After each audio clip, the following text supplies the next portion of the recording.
எல்லாருக்கும் நமஸ்காரம். இன்னைக்கு மகாபாரதம் எபிசோட் 48. 48ல் துரியோதனன் திரும்பி போயிடுறான். நாட்டுக்கு போனோடனே துரியோதனால இருக்கவே முடியல. அவனுக்கு தூக்கமே போயிடுது துரியோதனுக்கு. இப்படி ஒரு மாளிகையா, இந்த மாதிரி ஒரு மாளிகையை நம்மளாலாம் நம்ம இது வரைக்கும் பூலோகத்துலேயும் நம்ம பார்க்கலையே. இது மாதிரி மாளிகையை நடந்து போனால் தண்ணி மாதிரி இருக்கு, காலை வச்சா அவ பாட்டுக்கு நடந்து போயிட்டு இருக்கா. நம்ம ஒவ்வொரு இடத்துலையும் நம்ம முட்டாளாக்குற மாதிரி இருக்கு அந்த பங்களா. இந்த பங்களாவை எப்படி இவ கட்டினா? இந்த மாதிரி ஒரு இதை கூட அமைக்க முடியுமா? இந்த மாதிரி ஒரு பங்களா இருக்கு. ரெண்டாவது அதுல அந்த திரௌபதி கேட்டாலே குருடனோட புள்ளனாலே அவளை விடலாமா சும்மா? எப்படியாலும் அந்த அந்த ராஜ்யாக நடந்த அந்த இந்திரபிரஸ்தத்தை நம்ம அபகரிச்சிடணும் அப்படின்ற முதல்ல அவன் மனசுல கெட்ட எண்ணமும் அபகரிக்கிற புத்தி, பிடிக்கிற புத்தியும் வர ஆரம்பிக்கிறது. இதை எப்படி கொடுக்கலான்னு நினைக்கிறான் இவன். இது மாதிரி சொல்லி இப்ப உன் மனசுல நினைக்கிறத சகுனி கிட்ட சொல்றான். இந்த மாதிரி எனக்கு மனசுல தூக்கமே இல்லை மாமா, இந்த மாதிரி ஒரு நாடு வேற மாளிகை. ரெண்டாவது அவ இந்த வார்த்தை என்ன சொன்னாலே அப்படின்னோடனே சகுனிக்கு அல்வா சாப்பிட்ட மாதிரி ஆறுது. ஆஹா, இப்பதான் துரியோதனன் சரியா வரான், இதை வச்சே இவனை காலி பண்ண வேண்டிய, வம்சத்தையே ஒழிச்சிட வேண்டியதான் அப்படின்னு மனசுக்குள்ள நினைச்சிட்டு யாருக்கும் தெரியாது. இவன் அந்த அடுத்திருந்து கெடுக்கிறதுன்றது இதுதான் சகுனியோட செயல் தான், அது தெரிஞ்சுக்கோ. அடுத்திருந்து கெடுக்கிறதுன்றது பாரதத்துல சகுனியோட செயல். இது நம்மளுக்கு ஒரு பாடம். நம்ம நட்புகளை சேர்க்கறத பார்த்து சேர்க்கணுன்றதுக்கு இதை சொல்றாரு இந்த இடத்துல. கூடயே இருந்து நம்மளுக்கு விரோதம் பண்ணி நம்மளை கெடுத்து நாசம் பண்றது அதுக்கும் சிலர் இருப்பா அப்படின்னு அதை சொல்றதுதான் இந்த இடம். என்ன பண்றான் அதை பண்றான் சகுனி, என்ன பண்றான் அதை தூண்டி விடுறான். ஆமா கரெக்டு தான், அந்த மாதிரி ஒரு நாடு கிடைக்கவே கிடைக்காது, அந்த மாதிரி ஒரு நாடு பண்ணவே முடியாது. இப்போ இது துரியோதனே நம்ம யுதிஷ்டனே கிருஷ்ணனோட சப்போர்ட் இருக்கிறதுனால நம்ம மேல படையெடுத்து வந்தானா நம்ம இன்னும் படையெல்லாம் ரெடி பண்ணல. நம்மளே இப்போ நம்ம நாட்டையே அடிச்சு பிடிக்கின்றோம் போல இருக்கு. இதை பண்ணுறதுக்கு முன்னாடி நம்ம அந்த அவன் நாட்டை பிடிக்கணும் அப்படின்னு ஒரு பிளான் பண்ணுறேன். எல்லாம் ஒரு பிளான்லாம் பண்ணி திருதராஷ்டிரன்கிட்ட போய் சொல்கிறேன். இது மாதிரி இந்த இந்திரபிரஸ்தத்தை ஆண்டுட்டு இருக்கா. அந்த இந்திரபிரஸ்தம் அவ்வளோ அருமையாக இருக்குது, நல்லா இருக்குது. இந்த இந்திரபிரஸ்தத்தை எனக்கு எப்படியாலும் அடையணும்னு நினைக்கிறேன்னுவான். திருதராஷ்டிரம் வாயில வேத்தில் அடிச்சுப்பா, இது எதுக்கு, இது தேவையில்லாத வம்பு நீ பண்ணுறது. ஆனால் நல்லா தான் இருக்குது, திருதராஷ்டிரனுக்கு பிடிக்கிறது. இது துரியோதனோட எண்ணம் திருதராஷ்டிரனுக்கு ஒத்து போகிறது. ஆனால் அது செய்யறது எப்படி? பாண்டவர்கள் நம்ம பிள்ளையா தானே, பாண்டவர்கள் இவனை பெரியப்பா தானே கூப்பிடுறா, அப்பா தானே இவன், தன் பிள்ளைகளுக்கே துரோகம் பண்ணான்ற பேர் ஆகாதா? இந்த மாதிரி எப்படி நான் அப்படி பண்ணுறது அப்படின்னு துடிப்பான். துடிக்கும்போது துரியோதனன் விடவே மாட்டான். எப்படியா இருந்தாலும் எனக்கு அந்த இந்திரபிரஸ்தம் வந்தாகணும்னு குதிப்பான். இந்திரபிரஸ்தத்தை நான் அடைஞ்சே ஆகணும் அப்படின்னு குதிப்பான். குதித்த உடனே என்ன பண்ணுறதுன்னு புரியல. சரி, நான் திருதராஷ்டிரன் சொல்லுவான், நான் தர்மனை கூப்பிட்டு தர்மன்கிட்ட யாஜகமாக நாட்டை கேட்குறேன் கொடுத்துருவான். தர்மன் அதெல்லாம் ஒன்றும் சொல்ல மாட்டான், உனக்கு வாங்கி தரேன்னுவான். அதை துரியோதனம் ஒத்துக்க மாட்டான். நீ போய் தர்மர்கிட்ட காலில் படிஞ்சு நிற்கிறதா, நீ அவங்ககிட்ட போய் படிஞ்சு நின்றுட்டு எனக்கு வாங்கி கொடுப்பியா? அதெல்லாம் நான் ஒத்துக்க முடியாது போடணுவான். அதெல்லாம் எனக்கு அந்த மாதிரிலாம் அந்த நாட்டை வாங்கக்கூடாது, நான் ஜெயிக்கணும், நான் அந்த நாட்டை நான் என்னோட சக்தியால் ஜெயிக்கணும் அப்படின்னு விதண்டாவாதம் பண்ணுவான். ரொம்ப நேரம் வாதம் பண்ணுவான். ரொம்ப நேரம் வாதம் பண்ணும்போது என்ன பண்ணுவான், கடைசியில் என்ன பண்ணுறதுனே புரியாது, எல்லாரும் முடிச்சுட்டு உட்காந்துருப்பா.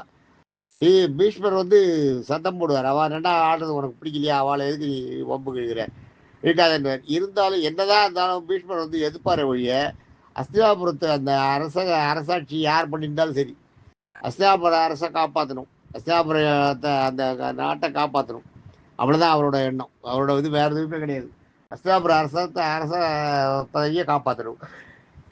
யாரும் அஸ்தினாபுரத்தை ஜெயிக்கிற மாதிரி விடக்கூடாது, அஸ்தினாபுரத்தை யாரும் ஜெயிக்கக்கூடாது, அதுக்கு பாதுகாவலாக நான் இருப்பேன். அவர் அந்த சபதம் தான் எடுத்துருக்காரு, அதை மட்டும் அவர் பண்ணிட்டு இருக்காரு. ஆனால் இவன் பண்ணுறதெல்லாம் சரியில்லைன்றது சொல்லிகிட்டே இருப்பார். துரியோதனை கூப்பிட்டு நிறைய தரம் திட்டிருக்கார் பீஷ்மர். நீ உருப்பா குடி, நீ இந்த மாதிரி பண்ணுறது சரியில்லை, நீ இது மாதிரி எப்போ பார்த்தாலும் அவன் மேலே தோஷம் கட்டிகிட்டே இருக்க. அவன் என்ன பண்ணா, அவன் பாண்டவள் அவன் நாட்டை அவன் ஆண்டுட்டு போறா, உனக்கு என்ன, நீயா கட்டி கொடுத்த? நீ கட்டி கொடுக்கல, நீ பிரித்து கொடுத்ததையும் காட்ட கொடுத்த அவளுக்கு. நீ பண்ணினதெல்லாம் எவ்வளோ பெரிய துரோகம். 10 பைசா நீ நாட்டை பிரிக்கிறதுனா எப்படி? நாட்டில் இருக்க செல்வத்தில் பாதியை பிரிக்கணும்ல, உள்ள கஜானாவில் பாதியை பிரித்து கொடுத்தியா நீ? அதெல்லாம் 1 பைசா கூட கொடுக்கவே இல்லை அவளுக்கு. ஆனால் அவள் என்னவோ பண்ணி கிருஷ்ணனோட உதவியால் அவள் ஏதோ பண்ணி சம்பாதிச்சு அவள் நாடு கட்டிட்டு இருக்கா, அவள் வீட்டு கட்டிட்டு இருக்கா, அவள் பங்களாவை கட்டிட்டு இருக்கா, பெரிய மாளிகை கட்டிட்டு இருக்கா. கட்டிட்டு இருந்துட்டு போட்டுப்பேன், நல்லா இருந்தா போய் பார்த்தியா, அனுபவிச்சா, நல்லா இருக்கேன்ட்டு. உனக்கு வேண்டாம், நீ போய் அங்கே இரு கொஞ்ச நாள், அந்த இதெல்லாம் ரெண்டா அனுபவிச்சுக்கோ. அதுக்கெல்லாம் நான் தர்மர்கிட்ட சொல்கிறேன். ஆனால் அவங்ககிட்ட சண்டை போட்டது நாட்டை அபகரிக்கணும்னு நினைக்கிறேன். இது என்ன நியாயம்? அவ்வளோ செல்வம் அவன் கொண்டு வந்திருக்கான், அந்த செல்வத்தை எல்லாம் அபகரிக்கணும்னு நினைக்கிறேன். அந்த செல்வத்தையெல்லாம் பார்த்து வேற இந்த துரியோதனுக்கு ஒரே வயறையும், இவ்வளோ செல்வமா, இந்த செல்வம் நம்ம எப்படியாவது அடையக்கூடாது, அந்த செல்வத்தை நம்ம அடையறதுக்கு என்ன வழி, நம்ம எப்படியாவது இந்த செல்வத்தை அடைஞ்சிடணும் அப்படின்னு அவனுக்கு வந்து தூக்கமே போயிடும் சுத்தமா. என்ன பண்றதுன்னே புரியாது. எப்படி அதை இது பண்ண முடியும்? தர்மர்கிட்ட நான் வாங்கி தரேன்னு சொல்றேன் திருதராஷ்டிரன், அதுவும் ஒத்துக்க மாட்டேங்கிறான். தர்மரை ஜெயிக்கணும்னா சண்டை போட்டு ஜெயிக்கிறதுன்றது முடியுமா? முடியவே முடியாது. ஏன்னா அப்ப துரியோதன படையெல்லாம் வலிமை கம்மியா தான் இருக்கு. துரியோதன படையை வந்து அவன் இன்னும் ஒன்று சேர்க்கல, பெருசா ஆக்கல. திருதராஷ்டிரன் வந்து துரியோதனுக்கு தலைமையில துரியோதனன் தான் நாட்டுக்கு ராஜாவா இருக்கான். ஆக்சுவலா திருதராஷ்டிரன் வந்து பொம்மை ராஜா தான். துரியோதனன் இளவரசன் தான். ஆனா துரியோதனன் இளவரசன் இருந்தாலும் அவன் தான் அந்த நாட்டுக்கு ராஜா மாதிரி பண்றான் எல்லாம். அவன் என்ன பண்றான், என்ன பண்றதுன்னே புரியாது. சகுனி அவனும் பிளான் பண்ண ஆரம்பிப்பான். சகுனி, துரியோதனன், கர்ணன் 3 பேர் உட்காந்து பிளான் பண்ண ஆரம்பிப்பான். பிளான் பண்ணும்போது சகுனி சொல்லுவான், நான் வந்து ஜெயிக்க முடியும், ஆனால் அவனை நீ சூதாட கூப்பிடணும். தர்மர் வந்து சூதாடும் போது நீ வந்து எனக்கு பதிலாக சகுனி ஆடுவான்னு என்ன விட்டுரு, நான் வந்து தர்மர் ஜெயிச்சு காட்டுறேன். இது பரவாயில்லன்னு தான் சொல்றது துரியோதனுக்கு. எப்படியும் அவனுக்கு நாடு கிடைக்கணும், சண்டையே இல்லாத உயிர்கள்லாம் எந்த உயிரும் சாகாம அவன் நாடு கிடைக்கிறதுன்னு அது பெரிய விஷயம் தானே. அதை பண்ணலாமே, சண்டைக்கு தான் நம்ம ரெடியா இல்லை, இப்போ சண்டைக்கு தயார் பண்ண முடியல, அதை பண்ணலாமேன்னுவான். ஆனால் கர்ணன் ஒத்துக்கவே மாட்டான்.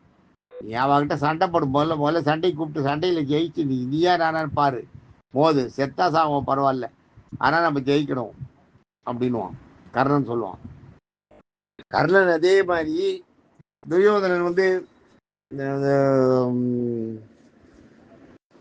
இந்த பானுமதின்னு துரியோதனோட ஒய்ஃபு. கர்ணன் துரியோதனன் வந்து அவன் 2 பேரும் சிறந்த நண்பர்களாகிடுறா. நண்பர்களாகிட்ட உடனே இந்த பானுமதியை கல்யாணம் பண்ணிக்கிறதுக்கு துரியோதனன் நிறையா ஹெல்ப் பண்ணுறான். துரியோதனனுக்கு வந்து பானுமதியை கல்யாணம் பண்ணிக்கிறதுக்கு கர்ணன் நிறையா ஹெல்ப் பண்ணுறான். துரியோதன மனைவி பேர் பானுமதின்னு பேர். அவளை கர்ணன் துரியோதனன் கல்யாணம் பண்ணிக்கிறான். அதுக்கு வந்து அவனுக்கு நிறையா உதவி பண்ணுறது வந்து கர்ணன் பண்ணுறான். அதே மாதிரி கர்ணன் வந்து என்ன பண்ணுறான், இவன் வந்து அந்த தேரோட்டி மகன் இல்லையா, அதனால தேரோட்டி பொண்ணு ஊற்றிய கல்யாணம் பண்ணிக்கிறான். விஷாலின்னு பேர்.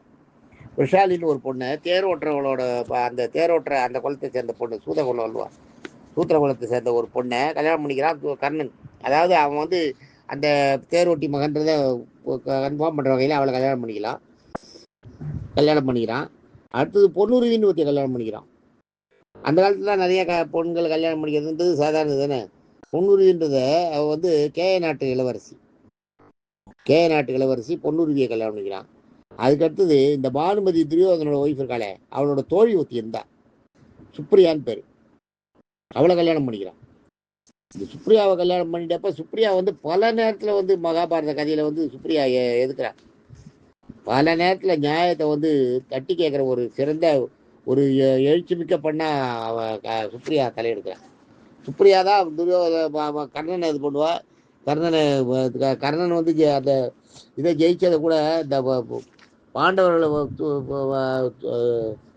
இதுக்கு சூதாட கூப்பிட்டப்ப முதல்ல எதுக்குற வந்து சுப்ரியா தான். இது என்ன நியாயம்? இது சூது என்ன? அது சூதாடி ஒருத்தர் ஜெயிக்கிறதா, அதை போய் நீங்க என்கரேஜ் பண்றீங்களே அப்படின்னு முதல்ல கர்ணன்கிட்ட பயங்கர சண்டை போடுவா. சூதெல்லாம் சரியா வராதுங்க. கர்ணன் வந்து சூதாட்டத்தை கூப்பிடுன்னு சொல்லுவார் இல்லையா, இன்னும் கூப்பிடல, சகுனி கூப்பிடுன்னு சொன்ன உடனேயே இந்த விஷயத்தை இப்போ கர்ணன் வந்து எல்லார்ட்டையும் சொல்லுவா. அந்த சுப்ரியா கிட்ட சொல்லும்போது சுப்ரியா முதல்ல எடுப்பா, இது கூடவே கூடாது, இது தப்பு, இது சூதாட்டத்துல கொண்டு ஒருத்தரை ஜெயிக்கிறதுக்கு பாக்குறது, தோக்குறது, இவா ஜெயிச்சா அது பண்ணுறது, இவா ஜெயிப்பது, வீரத்தை காட்டி தான் ஜெயிக்கணும் அப்படின்னு இது பண்ணுவா. அதே மாதிரி அவளோட இதுவே அவள் ஆக்சுவலா அந்த சுப்ரியான்றது வந்து அந்த அஸ்தினாபுரத்தோட செல்லப்பெண் மாதிரி. அவள் நிறையா வருவா. அந்த பானுமதியோட தோழி இல்லையா, பானுமதியோட தோழின்னா கூட அந்த நாட்டில் பூரா எல்லா இடத்துலையும் அதிகாரம் செலுத்துவா. எல்லாரையும் என்ன வேணாலும் கேட்பா. பீஷ்மரை வந்து நீங்க அம்பையை கல்யாணம் பண்ணிருக்க வேண்டியதானே, உங்களுக்கு யாரு இந்த சாபத்துக்கு காரணமான வந்து இவா இல்லையா, உங்களுக்கு உங்க அம்மா தானே, உங்க அம்மா தான் இதை காரணமா இருக்கா, உங்க அம்மாவே சொல்றா நீ கல்யாணம் பண்ணிக்கோ, நான் தெரியாம அந்த சாபத்தை வாங்கிட்டேன்னு. அதுக்கப்புறம் நீங்க உங்க சாபத்தை நீங்க உங்க வைராக்கியம் எடுத்துட்டு இருக்கிறதுக்கு என்ன? உங்க வைராக்கியத்துக்கு காரணம் யாரு? உங்க வைராக்கியத்துக்கு காரணமே உங்க அம்மா தானே. உங்க அம்மா மச்ச நாட்டை அந்த மச்சகந்தி தானே, பரிமள கந்தி தானே, அவ தானே இதுக்கு காரணம். அவளே சொல்றா, நீ இப்போ அது நாளில் நான் தெரியாம இப்போ நான் அந்த வாரம் எங்க அப்பா வாங்கிட்டாரு, அது வந்து அவர் வந்து இது மேலே நடக்கணும்னு எதிர்பார்க்கல, இப்போ நான் அந்த வரத்தை வாபஸ் வாங்கிக்கிறேன் போது உங்களுக்கு என்ன கஷ்டம்? வரத்துக்கு யார் வர வாங்கினாலோ அவளே அந்த வரம் வேண்டாங்கிறன்னா நீங்க என்ன பண்ணணும்? எப்படி நீங்க அந்த வரத்தை ஃபாலோ பண்றதுக்கு நீங்க உரிமை எடுத்துட்டீங்களோ அதே மாதிரி அதை விடுறதுக்கும் அதை அவ வேண்டான்னும் போது அதை விடுறதுக்கு நீங்க உரிமை எடுத்துக்கணும் இல்லையா? அதை ஃபாலோ பண்ணுறதுக்கு உரிமை எடுத்துட்டு மீதியை நீங்க விட மாட்டேங்கிறீங்க அப்படின்றா.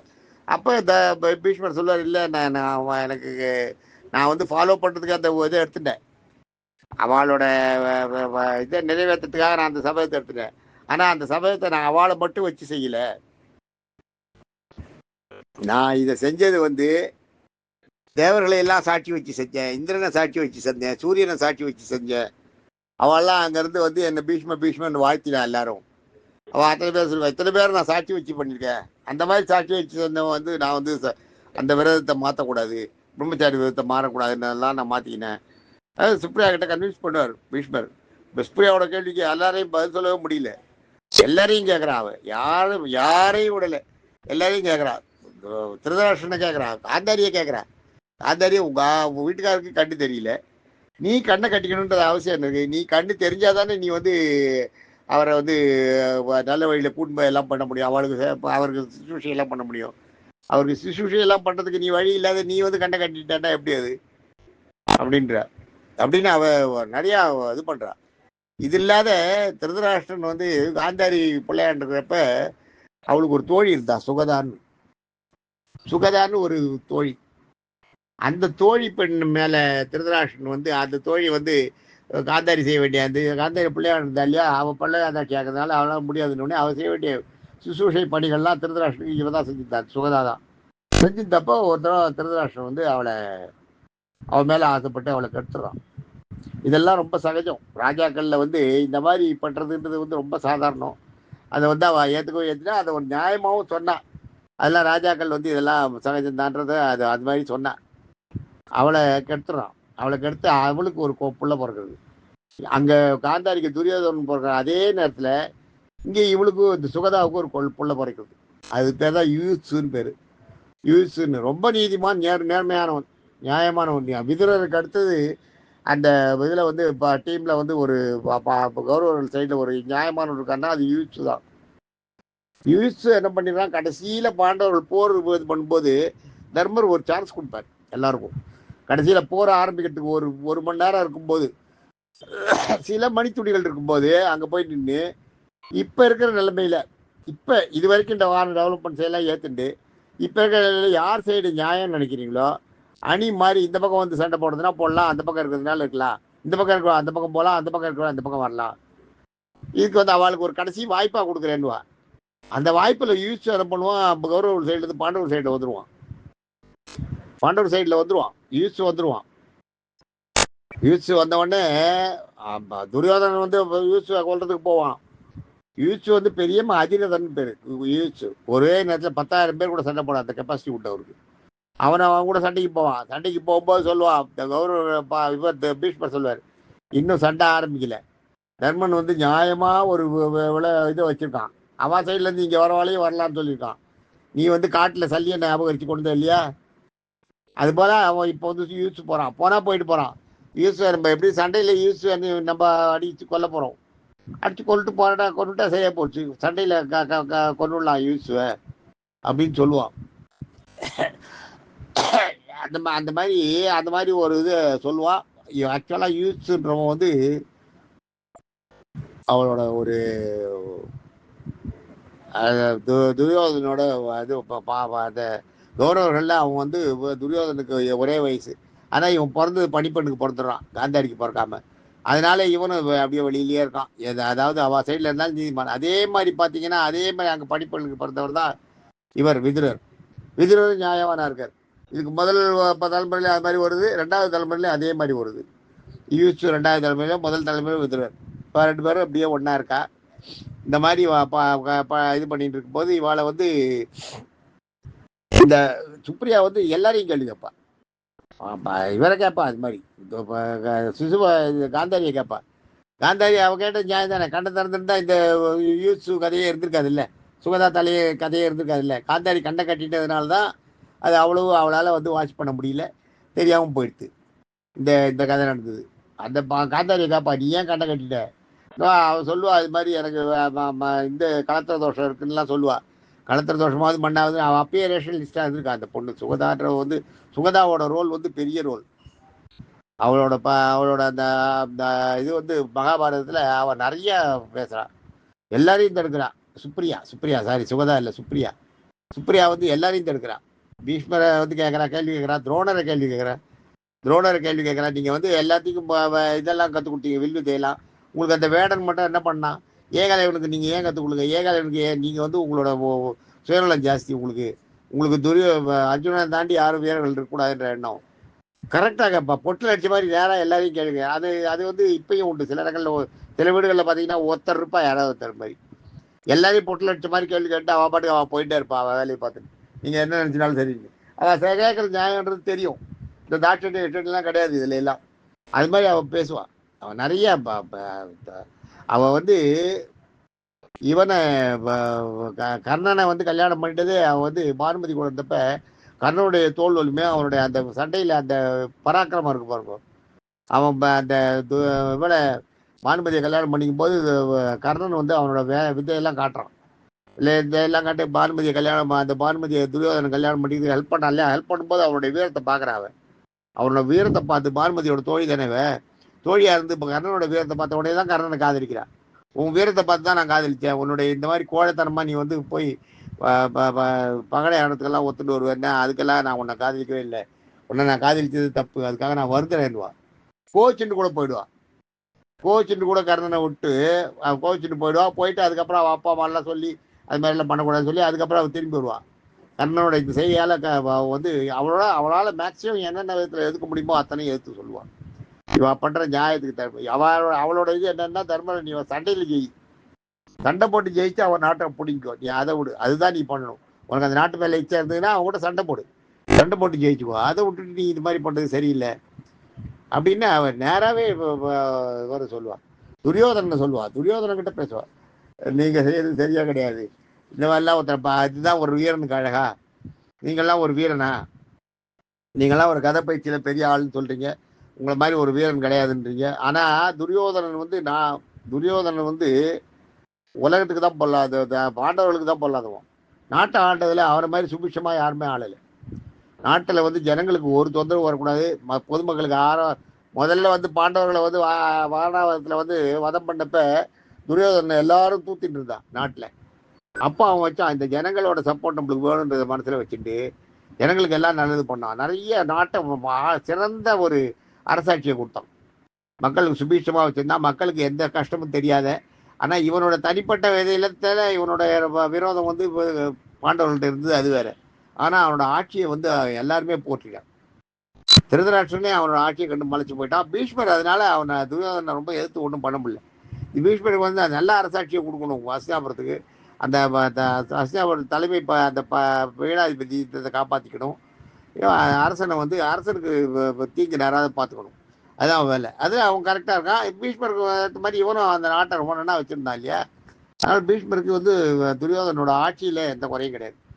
துரியோதனோட ஆட்சியை ஒன்று குறை சொல்லலை. ஆனால் துரியோதனோட செய்கைகள் இந்த மாதிரி இந்த இந்த கூட பிறந்தவாங்கிட்ட அந்த சகோதர யுத்தம் பண்ணுறான் பாருங்க, அதுதான் அவருக்கு பிடிக்கல. அவர் சொல்லுவார் நிறையா. அந்த சொல்லி அவன் கேட்க மாட்டான். கடைசியில் வந்து எப்படியாலும் சகுனிக்கிட்ட பேசுவான். சகுனி இது பண்ணுவான். சுப்ரியா வந்து ஒத்துக்க மாட்டான். சுப்ரியா வந்து ஒத்துக்காமல் நாட்டை விட்டு கர்ணனை விட்டு பிரிஞ்சு போயிடுவான். பிரிஞ்சு போனவுடனே கர்ணன் போய் இது பண்ணுவான், ரொம்ப கெஞ்சுவான் சுப்ரியா கிட்ட. இல்லை நான் ஒன்றும் பண்ண முடியல, இதில் நான் இயலாதவனா இருக்கேன் அப்படின்னு. இயலாதவனா நீ ஏன் அங்கே இருக்கேன்னு கேட்குவான் இவன். இயலாதவன்னா நீ ஏன் அங்கே இருக்க, அவ கூட நீ இருக்கக்கூடாது. ஐயோ துரியோதனன் நீ சொல்கிறத கேட்கலன்னா துரியோதன்கிட்ட சண்டை போடு, துரியோதன்கிட்ட ஃபைட் பண்ணு, துரியோதனை சண்டை கீழே. அதை எடுத்து துரியோதனை நீ செய்து சரியில்லைன்னா அவனை மாற்று, நீ நண்பன்னா நீ எல்லாம் ஒரு நண்பனான்னு கேட்பான், கண்ணாப்பினான்னு கேட்பான். அந்த மாதிரிலாம் பேசி அவனை இது பண்ணுவான். சுப்ரியா எவ்வளோ தடுத்தா கேட்க மாட்டான்.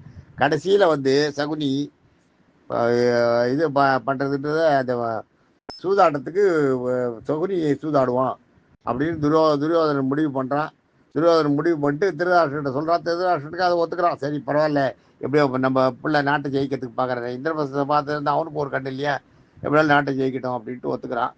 சூதாடுறதுக்கு சரின்னு ஒத்துக்கிறான். இப்போ சூதாட்டத்துக்கு போய் தர்மரை கூப்பிடணும். அதுக்கு யாருன்றதை பார்க்குறான். தேங்க்யூ.